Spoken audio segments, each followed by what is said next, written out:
অস্ট্রেলিয়াতে বাংলাদেশ লেভেল 3 তে চলে যাওয়ার পরেও ফাইনালি সাকসেসফুলি ভাবে অস্ট্রেলিয়া স্টুডেন্ট ভিসা হাতে পেয়েছে ইয়াসিন আরাফাত নেহাল। ওনার মুখ থেকে শুনে নিব ওনার এই জার্নিটা ঠিক কেমন ছিল। হ্যালো ভাইয়া, কেমন আছেন? আলহামদুলিল্লাহ আপু ভালো। ভাইয়া আপনার পরিচয়টা ফার্স্টে শেয়ার করুন। আমি হাসান আরাফাত নিহাল। আমি ২০২৪ কুমিল্লা পলিটেকনিক থেকে diploma in civil engineering complete করি। আমি যাচ্ছি হচ্ছে ইডিথ ওয়ান ইউনিভার্সিটি পার্থে।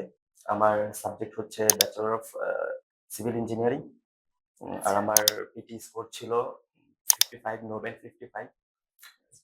ভার্সিটি থেকে আপনাকে স্কলারশিপ দিয়েছে, কত পার্সেন্ট স্কলারশিপ আমি দিয়েছে? ভার্সিটি থেকে 20% স্কলারশিপ পাইছি।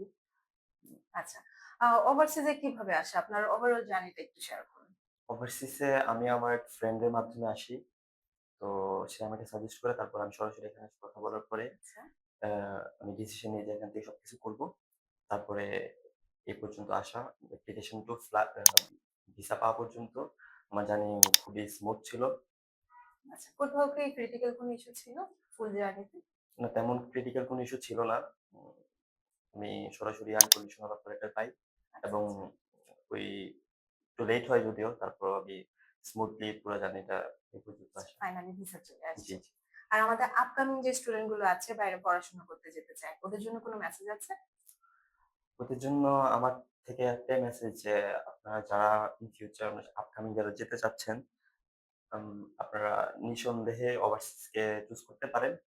অ্যা কারণ আমি নিজেও এখান থেকে করছি। আলহামদুলিল্লাহ আমিও ভিসা পাইছি। সো ওইতটুকু আশ্বাস আমি দিতে পারি আরকি।